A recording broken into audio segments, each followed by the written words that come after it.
Elise Kaufman counted the women ahead of her in line the way she counted everything, quietly, without moving her lips. 6. She was 7th. The processing building was a converted supply depot. 2 fans moved the air without cooling it. A corporal sat behind the intake desk with a clipboard and a pen, and the flat efficiency of someone who had done this many times before. She saw his left hand first. The scar ran from the base of his thumb to his wrist, pale and slightly raised, the kind of scar that comes from asphalt and speed and a bicycle that stopped faster than the rider did. She had watched it happen on Vine Street in the summer of 1933. She had been 11. He had been 12 and trying to impress someone, and had gone down hard on the corner of Vine and Elder, and she had been the one who ran to get his mother.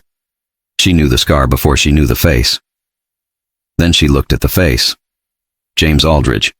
From 6 blocks away, from the church on Liberty Street where the sermons were half English and half German, and the hymns were always German because that was how the over-the-Rhine neighborhood did things, had always done things, would probably keep doing things long after the war rearranged everything else.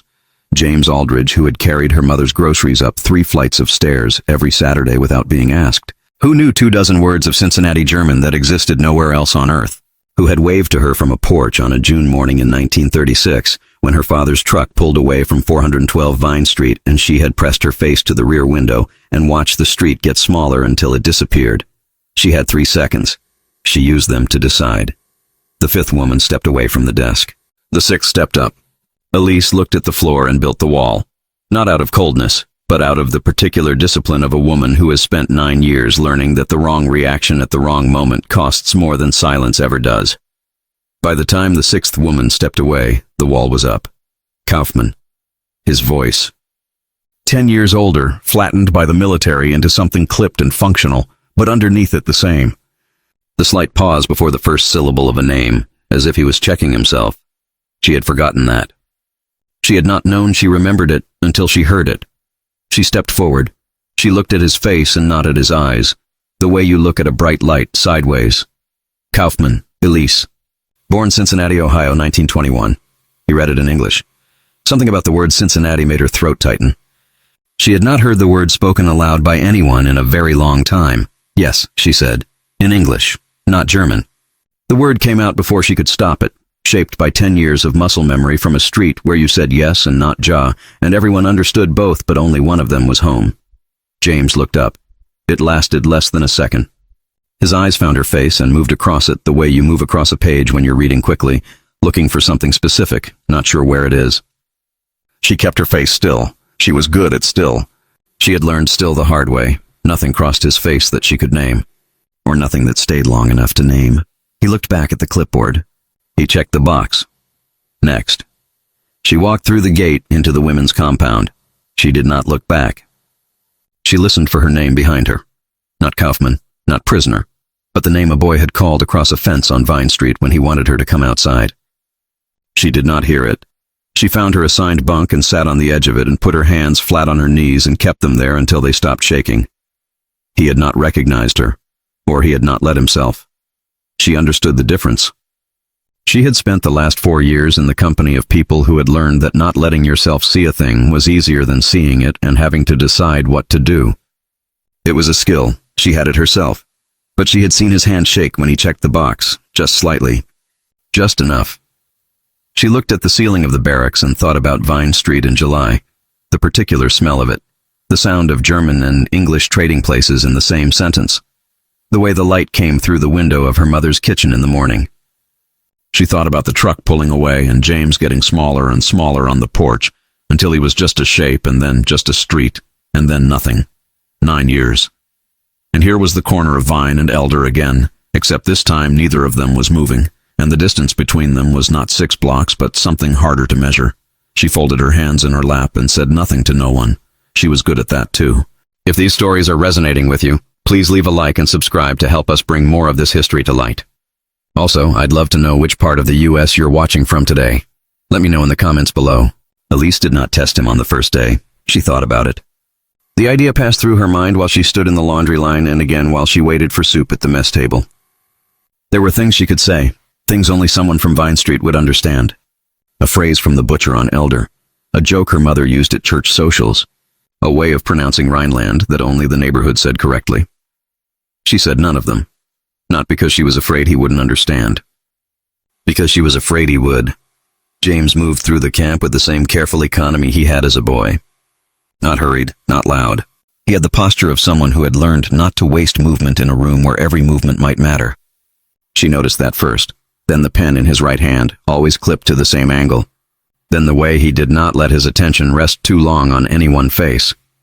He was practicing not knowing. That was what she decided by the second day. On the third day, during medical intake, she sat across from a nurse while James stood beside the desk and checked forms.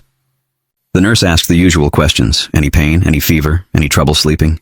Elise answered yes, no, in a voice that sounded flat to her own ears. James did not look at her. When the nurse asked where she had lived before Germany, Elise said, Cincinnati. The nurse wrote it down. James's hand stopped moving. Not much.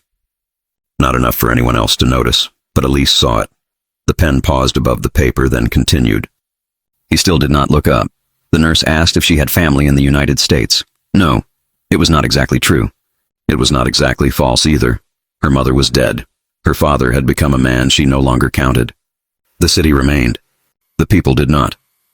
After intake, she was sent back to the compound and put to work folding bandages in the infirmary. The work was dull and repetitive and useful in a way that made it easier to bear. She folded one strip, then another, then another.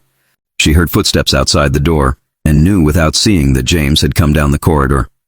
He stopped outside. He did not enter. She did not turn. The wall she had built at the processing desk stayed in place, but now there was a seam in it. Not a crack. A seam. Something narrow and dangerous. At supper she saw him from across the yard. He was standing near the supply shed, speaking to Lieutenant Marsh, who was holding a clipboard and listening with the expression of a woman who expects details and gets them. James handed her a paper. She glanced down, nodded once, and moved on. He looked tired in a way she remembered from street corners and summer evenings, not from the army. His face had changed enough to make him older, and not enough to make him new.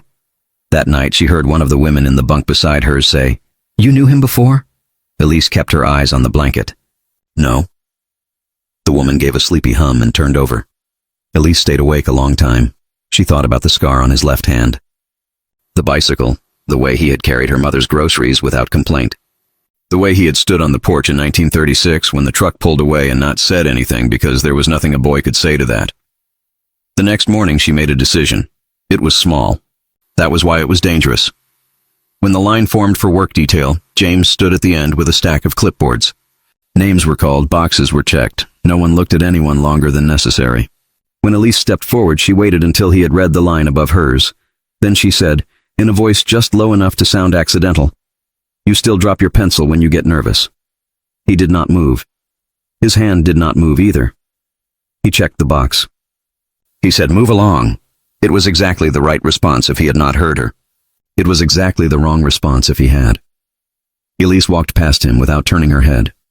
She made it all the way to the tool shed before she felt the answer land.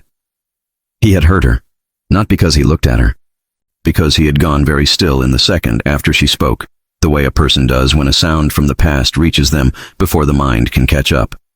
That night she watched him from the barracks window as he crossed the yard under the dim light near the fence. He stopped once and looked toward the women's compound, though not directly at her window. He stood there for a long time. Then he resumed walking. Elise folded her arms and sat back from the glass. She had not given him a name. She had given him a question, and now she knew he was carrying it. James did not speak to her for 4 days. Elise could feel the shape of that silence changing around them. It was not avoidance now. It was something active. He knew. She knew he knew. And still, they moved through the camp as if the distance between them were ordinary. On the 5th day, an officer asked for her file at the medical station. James was there when they pulled it. The lieutenant was a man with thin lips and a habit of speaking as if every sentence had already been approved by someone above him.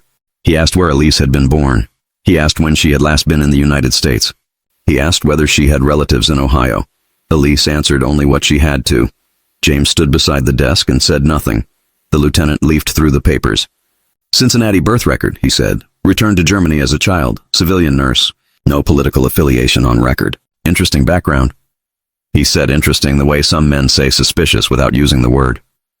James looked at the top page.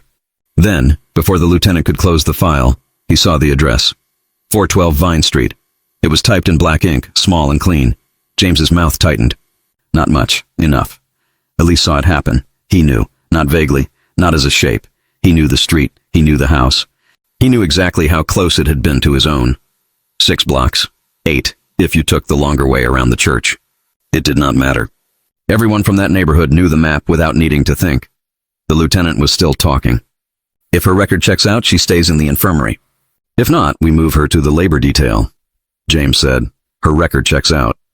The lieutenant looked up. You reviewed it? Yes, sir. It was flat. Safe. Correct. The lieutenant nodded and closed the file. Then that settled. He left.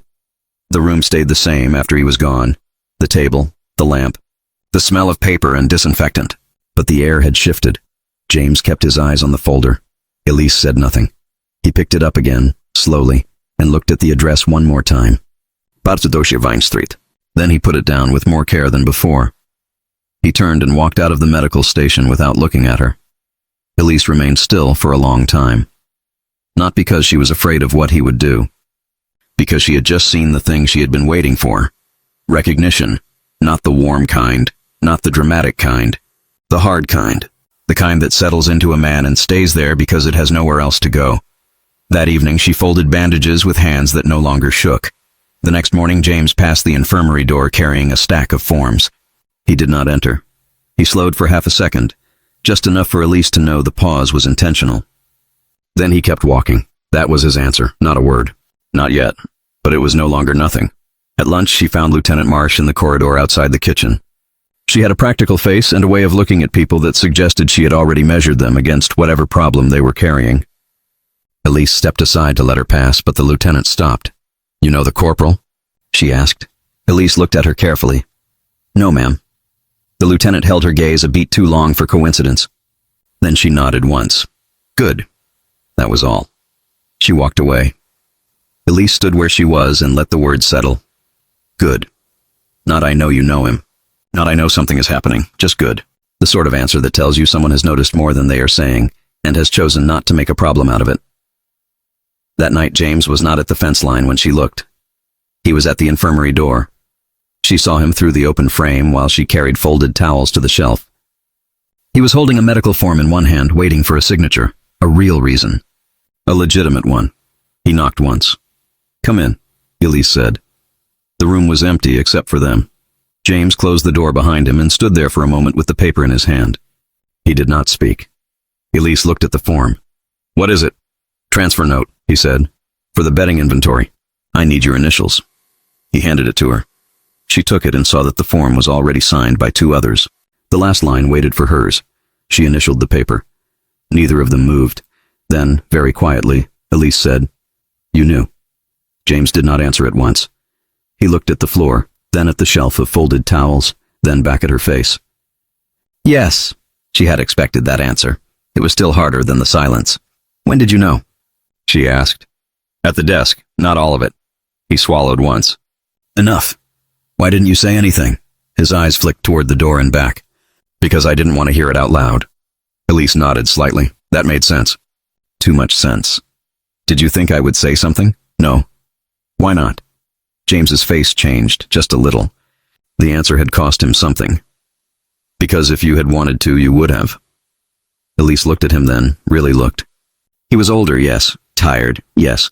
But the boy she knew was still somewhere inside the man in front of her. Not preserved. Altered. Buried under uniform and discipline and years of not looking back. But there. She said, I remembered your hand.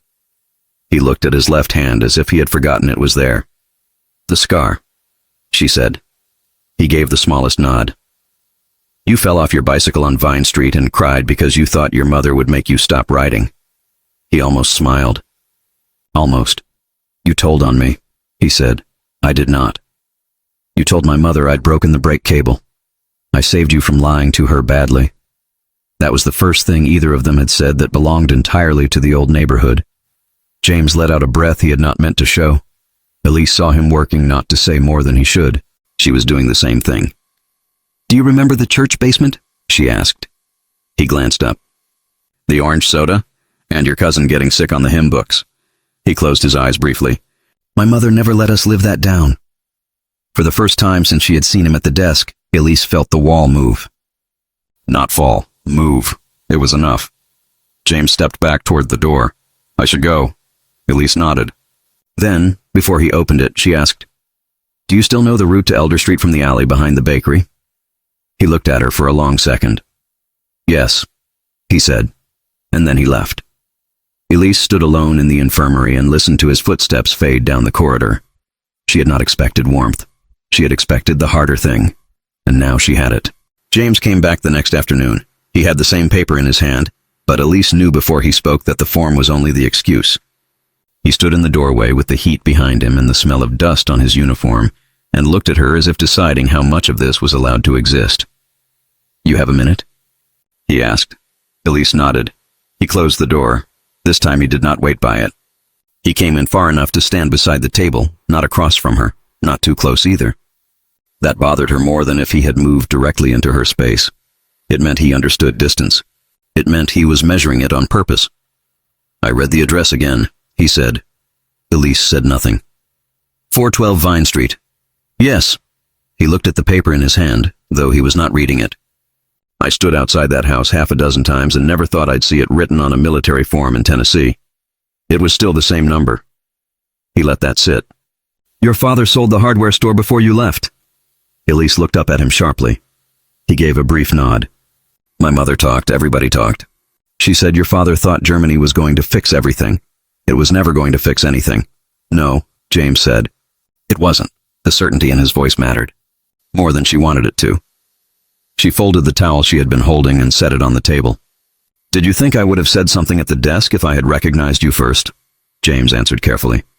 "No." "Why not?" "Because you always knew when to keep your mouth shut." That was unfair, and true. She almost smiled at the same time she wanted to correct him. "You remember me that well?" she asked. "I remember the whole block," he said. "The bakery smell, the church bell, your mother calling you in at dusk like the day had to be negotiated with." Elise looked away. Memory had a way of making the room larger and smaller at the same time. "What happened after 1936? he asked. She knew what he meant. After the truck, after the house, after Vine Street stopped belonging to them. "My father became serious, then louder, then certain." She kept her voice even. "He wanted Germany. My mother wanted the house to stop shaking every time he opened a newspaper." James listened without interruption. "We left in the spring. He said it was temporary. He said we were only going to see family." She gave a very small shrug. The lies were always more polite before they became permanent. James leaned one shoulder against the wall. "I wrote twice." "I know." He looked at her. "You do?" "My mother told me, after the letters stopped. She said she knew you kept writing." He said almost too quietly, "I did." Elise nodded. "I wrote too." He stared at her. "I wrote for a long time after they stopped coming back." James's face changed in a way she had not seen yet. Not surprise, not exactly sorrow. Something closer to the pain of a door opening after years of being kept shut. "Why didn't you tell me?" he asked. Elise answered honestly. "Because I did not know if I was allowed to still be the girl on Vine Street." He looked down at the floor.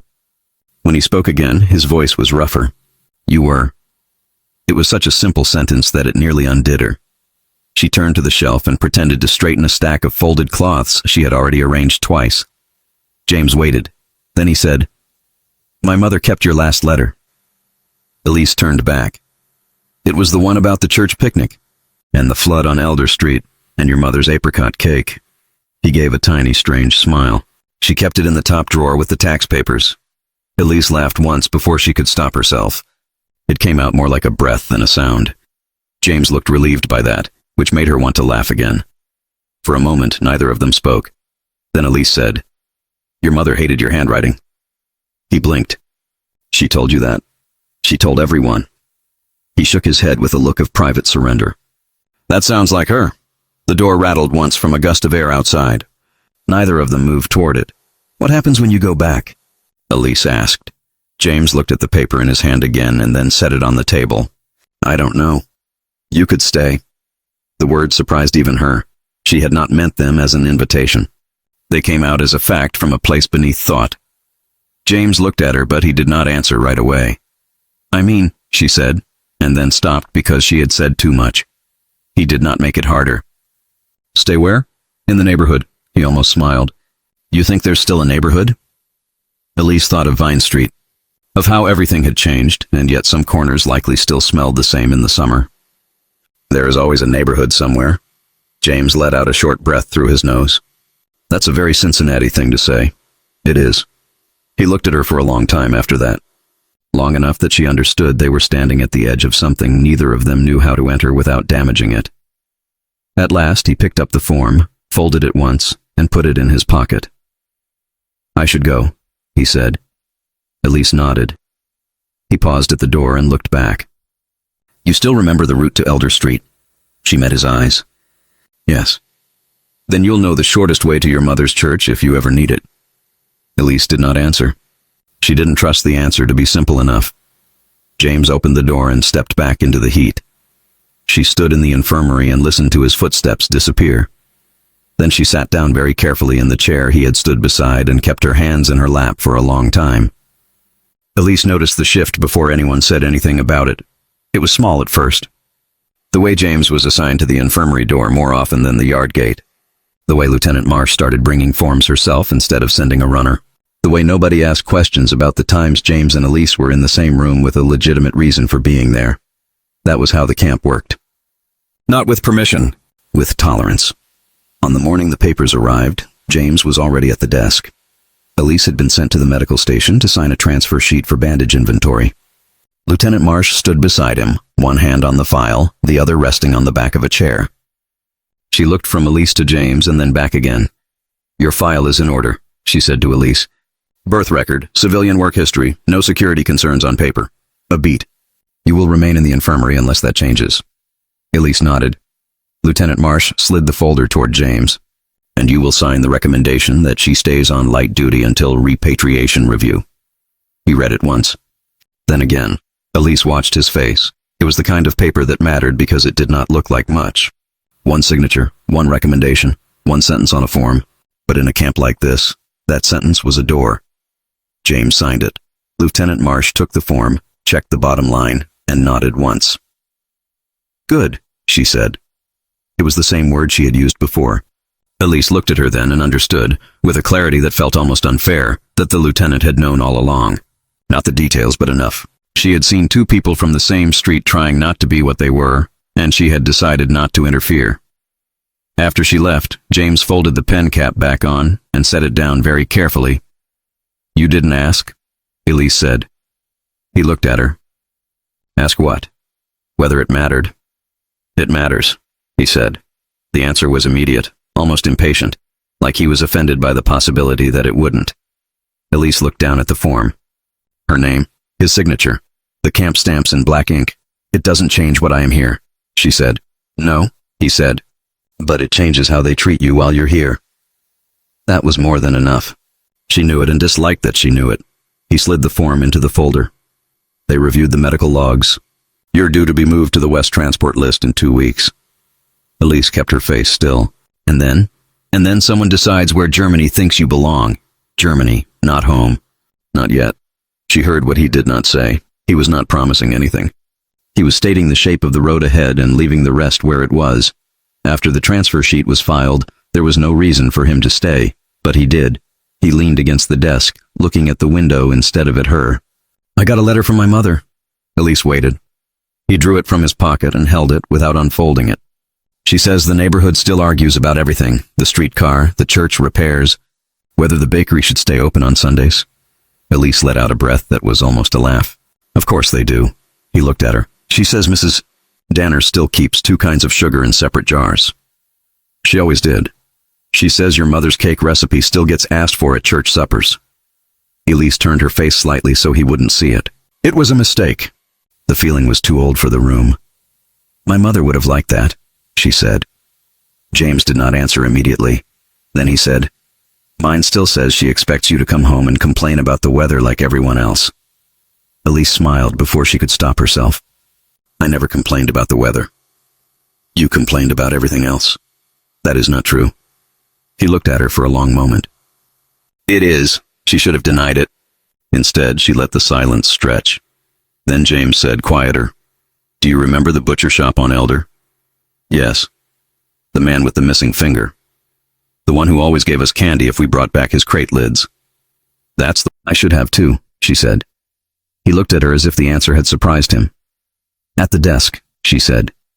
I should have said your name. James gave a short, almost helpless exhale. You would have had to be sure. I was sure. He looked away. The fact of that mattered too much. They both knew it. The afternoon deepened outside the window. The camp noise stayed where it was. Somewhere down the corridor a bucket clanged against a wall. Someone called out for a doctor. Life continued with the indifference of things that do not know they are standing beside history. James reached into his pocket and took out a folded sheet of paper. I wrote down the streetcar route, he said. Elise stared at him. From Vine Street to Liberty. In case you ever forget it. She laughed once, softly, and then stopped because the feeling underneath it was not funny at all. He handed it to her. She took it and unfolded it. On one side he had written the route as if he were explaining it to someone who had been gone too long. On the bottom, in a smaller line, he had written the name of the bakery where her mother used to buy rolls on Sunday morning. Elise read it twice. James, she said, and for the first time in years she used his first name without it sounding like an old memory. He looked up. Do you think, she asked, that anyone ever really leaves a street like that? He did not answer immediately. Then he said, no. The word was simple, the kind of answer that leaves very little room for comfort and a great deal one. James folded the letter again and put it away. I walked past that place last time I was home. The sign was different, but the smell wasn't. Elise said, it never is.